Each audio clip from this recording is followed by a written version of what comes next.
পুরো পৃথিবীতে আন্তর্জাতিক নদী হচ্ছে 260, তার মধ্যে 54টা হচ্ছে ভারতের সাথে বাংলাদেশের। তার মানে পৃথিবীতে 1/5 নদী বাংলাদেশের ভিতরে প্রবাহিত আন্তর্জাতিক নদী। চিন্তা করতে পারেন। কিন্তু পানির অধিকার সংরক্ষণের জন্য যে আইনগুলি চুক্তি আছে, আপা উল্লেখ করেছেন হেলসিঙ্কি 1960 রুলস, 1977 প্রটোকল, এরকম অনেক কিছু আইন আছে। এখানে যদি আপনি স্বাক্ষর না করেন কোনোদিন আপনি আপনার অধিকার আদায় করতে পারবেন না। আপনাদের অবগতির জন্য জানাই 2025 সালে সর্বপ্রথম বাংলাদেশ এখানে স্বাক্ষর করে। মানে আমরা এমনই অভাগা জাতি, আমাদের যে অধিকার কি এটা আমরা আদায় করতেও জানি না। আচ্ছা, এখন আসি যে 2500 বছর আগে টাইগ্রিস নদীর পানি নিয়ে গন্ডগোল হয়েছিল দুটো জাতির মধ্যে, লাগাস এবং ওম্মার। তখনই কিন্তু তারা পানি চুক্তি করে এটা সমাধান করেছে। আর 2500 বছর পরে 2026 সালেও আমরা পানি চুক্তি করতে পারছি না। কত বড় মর্মান্তিক বিষয়। এখানে শুধুমাত্র প্রতিবেশী দেশকে দোষারোপ করা ঠিক হবে না। বেসিক্যালি আমরা মীর জাফরের জাতি, বেসিক্যালি কিছু করার নাই তো। এখন যে 54টা নদী আছে, এই 54টা নদীর আমি ফিরিস্তি দেই, মাত্র 3টা নদী নিয়ে চুক্তি হয়েছে। 3টা নদী। একটা হলো গঙ্গা চুক্তি। এটা যে কি শুভঙ্করের ফাঁকি, গত 20 বছরে গঙ্গা চুক্তিতে যে পানি আমাদের কাছে আসার কথা তার মাত্র 52% পানি এসছে। এই 1 নম্বর চুক্তি গেল গঙ্গা। 2 হলো কুশিয়ারা নদী নিয়ে 6 সেপ্টেম্বর 2023 হাসিনা এবং মোদী সরকারের মধ্যে চুক্তি হয়েছে। মোটামুটি কুশিয়ারা নদীকে গলা টিপে হত্যা করা হয়েছে এবং এইটা করে ট্রানজিট দেওয়া হয়েছে ভারতকে। এবং মানবিকতা যে কোন পর্যায়ে আমাদের, আমরা খেতে পারি না, আমাদের ছেলেমেয়েরা মধ্যপ্রাচ্যে নৌকাতে পাড়ি দিয়ে কত লোক মরে যাচ্ছে, আমাদের মানুষের গণকবর আবিষ্কার হচ্ছে থাইল্যান্ডে, কিন্তু আমরা 11 লক্ষ রোহিঙ্গাকে আমরা আশ্রয় দিলাম। নিজের ভাত নাই, আমরা 11 লক্ষকে দিলাম। এই একই ঘটনা দেখিয়ে বলে যে ত্রিপুরার সাবরুমের মানুষের খুব কষ্ট হচ্ছে, তাদেরকে আমাদের পানি তুলে দিতে হবে। একমাত্র নদী বাংলাদেশের ফেনী নদী, যেটা বাংলাদেশ থেকে ভারতে প্রবেশ করেছে। এই ফেনী নদী থেকে হাসিনা সরকার ত্রিপুরার সরকারকে বা সাবরুমবাসীকে প্রতি সেকেন্ডে 1.82 কিউসেক পানি প্রত্যাহারের অনুমতি দিয়েছে। চিন্তা করতে পারছেন? আমার কিছুই নাই, আমার মানুষ মানে পানিতে শেষ হয়ে যাচ্ছে। যখন পানি দরকার তখন পানি পায় না, যখন পানি দরকার নাই তখন ভেসে যাচ্ছে। কিন্তু আমরা এতটা মানবিকতা দিলাম। এই হলো 2 নম্বর নদীর চুক্তি। আমি 3টা চুক্তি যে বাংলাদেশে নদীর হয়েছে, তাহলে এই যে আপনার ফেনী নদীর কথা বললাম, একমাত্র নদী বাংলাদেশ থেকে ভারতে গেছে। এখন আসেন কুশিয়ারা। কুশিয়ারা নদীতে ভারতকে ট্রানজিট দেওয়ার জন্য আমরা নদীটা ভরাট করে দিলাম।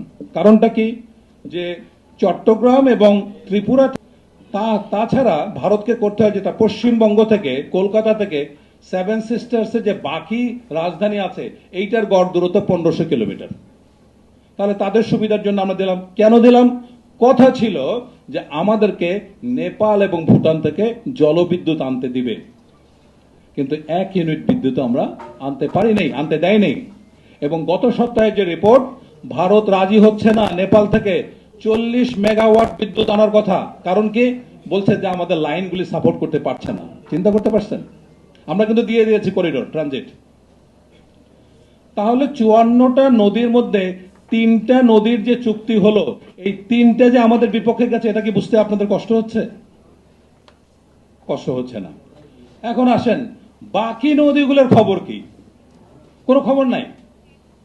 আন্তর্জাতিক পানি প্রবাহ যে কনভেনশন আছে 1977 সালে, সেটার 8 নম্বর ধারায় বলা আছে যে এক দেশ যদি, উপরের দেশ, উজানের দেশ, কোনোভাবে পানিকে এমন ভাবে ব্যবহার করতে পারবে না যাতে ভাটির দেশ ক্ষতিগ্রস্ত হয়।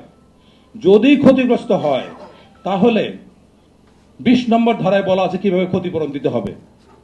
অতি সম্প্রতি আফ্রিকার নীল নদী তো সবচেয়ে বড় নদী, তাই না? নীল নদীতে 11টা দেশের মধ্যে 9টা দেশ স্বাক্ষর করেছে। তার উদাহরণ দেন। এখন আসি যে আমাদের স্বাধীনতা পূর্ব সময় থেকে এ পানির বঞ্চনা শুরু হয়েছে।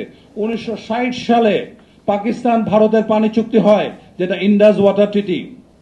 1960 সালে বিশ্ব ব্যাংকের মধ্যস্থতায় ভারত থেকে 3টা নদী পাকিস্তানে প্রবেশ করেছে, পাকিস্তান থেকে 3টা নদী ভারতে প্রবেশ করেছে। তখন বিশ্ব ব্যাংকের মধ্যস্থতায় একটা চুক্তি স্বাক্ষর হলো। সেই সময়ে যখন 1960 সালে চুক্তি স্বাক্ষর হয়, তখন বাংলাদেশের পদ্মা, মেঘনা, যমুনা নদী ভারতের এবং পাকিস্তানের সেই 6টা নদী থেকে বড় নদী। তাহলে কেন আমাদের 7 দফা পানিতে আসলো না?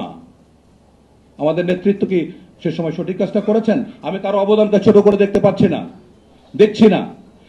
কেন তখন আমাদের এই বড় নদীগুলির কথা আসলো না? তাহলে বঞ্চনা শুরু তো সেখান থেকেই। এবং তা হোক না কেন, যাই হোক, স্বাধীনতা আমরা পেলাম। 1972 সালে ভারতের সাথে একটা ইনল্যান্ড ওয়াটার ট্রিটি হয় বাংলাদেশের, যার মাধ্যমে বাংলাদেশের জলসীমা ব্যবহার করার জন্য ভারত বাংলাদেশকে 5 কোটি টাকা দেয়। আজকে 2026 সাল, 1 টাকাও পারে নাই। ভারতের ফারাক্কা স্টাবলিশ করার পরে, ফারাক্কা বাঁধ স্থাপন করার পরে প্রতি বছর বাংলাদেশের ক্ষতি হয় 5,000 কোটি টাকা। তার কোনো হিসাব আছে? আমি আপনাদেরকে সংক্ষেপে বলি, স্বাধীনতার পরে যত রাজনৈতিক দল বাংলাদেশে আসছে, নির্লজ্জের মতো বাংলাদেশের স্বার্থ বিক্রি করে দিয়েছে। কোন একক দলকে আমি বলছি না, সব দলই তাই করেছে। তাহলে আজকে বাংলাদেশ পৃথিবীর মধ্যে একটা অত্যন্ত গুরুত্বপূর্ণ দেশ। আমি পড়াশোনা করে বলছি, পৃথিবীর 3টা দেশের ভূ রাজনৈতিক অবস্থান মিলিয়ে দেখেন, ইসরায়েল, সিঙ্গাপুর, বাংলাদেশ। আর বাকি ব্যাখ্যা আমার করতে হবে না, আপনারা সবাই শিক্ষিত মানুষ, জ্ঞানী মানুষ। আজকে ইসরায়েল কোথায়? আজকে সিঙ্গাপুর কোথায়? আর আমরা কোথায়? আমরা এখনো সোজা হয়ে দাঁড়াতে পারি নাই। একবার ভারতের দিকে তাকিয়ে থাকি। মাননীয় প্রধানমন্ত্রী চীন সফর করে আসলেন, সবাই ইয়ানফসি করছি, কি পাইলো।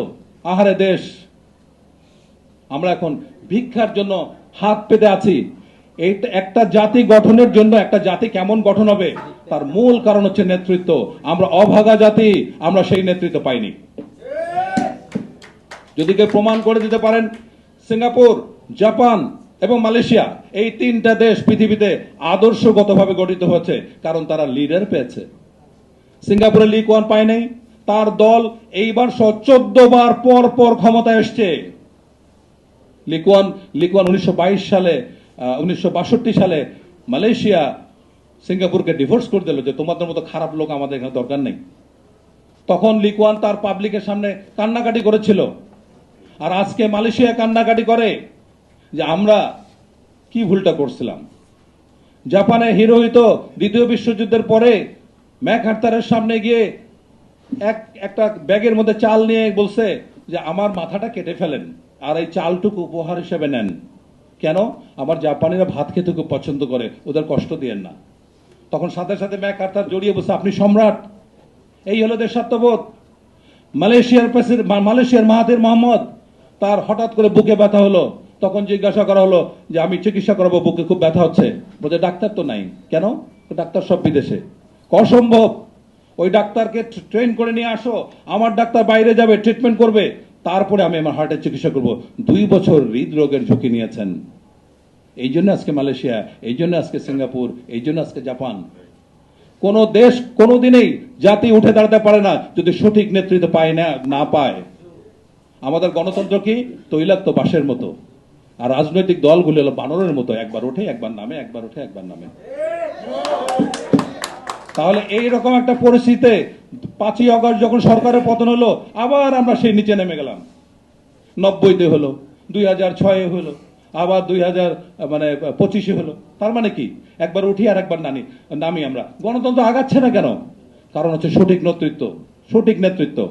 আমাদের ভূ রাজনৈতিক অবস্থান হিসাবে বাংলাদেশ হতে পারতো আজকের দুবাই। আপনি খেয়াল করে দেখেন, এটা এশিয়ার এমন একটা গুরুত্বপূর্ণ জায়গায় অবস্থিত। দুবাই হতে পারতো, এইটা সিঙ্গাপুর বা শ্রীলঙ্কার মতো গভীর সমুদ্র বন্দর হতে পারতো। কারণ আল্লাহ আমাদেরকে যে 2টা বিশাল সম্পদ দিয়েছেন, অলরেডি আমার পূর্বতন বক্তারা ব্যাখ্যা করেছেন। সেটা হচ্ছে এই ভূ রাজনৈতিক অবস্থান এবং একটা বিশাল জনগোষ্ঠী।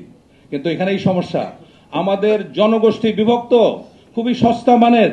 100 টাকা দিয়ে এক কাপ চা খেয়ে তার নীতি পরিবর্তন করা যায়, ক্যারেক্টার পরিবর্তন করা যায়। আমরা এই লোক নিয়ে রাজনীতি করতে চাই না, এই লোক নিয়ে আমরা রাজনীতি করতে চাই না। আজকে আপনারা এখানে যারা আসছেন তাদেরকে আমি শ্রদ্ধা করি, আপনারা একটা টানে আসছেন, একটা গুরুত্ব বুঝে আসছেন। নায়িকা পরিমণির একবার বাসায় পুলিশ আক্রমণ করেছিল, আমি তখন বিদেশে জাতিসংঘ মিশনে আমি দেখছিলাম, একসাথে 4 কোটি লোক দেখছে, আমি অবাক। 4 কোটি লোক তার দেখছে। আর আমি যে আজকে পানি সন্ত্রাসের কথা বলছি, আমরা নিরাপত্তার কথা বলছি, 40 জন এখানে নাই। কিন্তু একটা জিনিস নিশ্চিত, এই 40 জনে 4 কোটি থেকে শক্তিশালী। আমরা এই কোয়ালিটি মানুষ নিয়ে বাংলাদেশে রাজনীতি করতে চাই। এখন আসি, আমি আর পানি নিয়ে কিছু বলবো না, এ বাদে তিস্তা নিয়ে অনেক কথা আছে, শুধু একটা প্রসঙ্গ বলবো। সম্প্রতি সরকার ঘোষণা করেছে পদ্মা ব্যারেজ নিজস্ব অর্থায়নে 34,397 কোটি টাকা নিজস্ব অর্থায়নে, বাংলাদেশের সর্ববৃহৎ প্রজেক্ট। আমার লেখাপড়া বলছে এটি বাংলাদেশের জন্য গলার ফাঁস হতে যাচ্ছে, যেমন ফারাক্কা ভারতের জন্য গলার ফাঁস। এটা নিয়ে আমি কথা বলেছি, অনেক টকশো করেছি। আমরা জনতার দল প্রথম দল এটা নিয়ে কথা বলেছি। পাবলিক মানি আজ থেকে 50 বছর পরে যদি প্রমাণ হয়ে যায়, আমি এত ব্যাখ্যায় যাব না কিভাবে একসময় দক্ষিণ পশ্চিম অঞ্চল পলির অভাবে ধ্বংস হয়ে যায়, বিলীন হয়ে যাবে।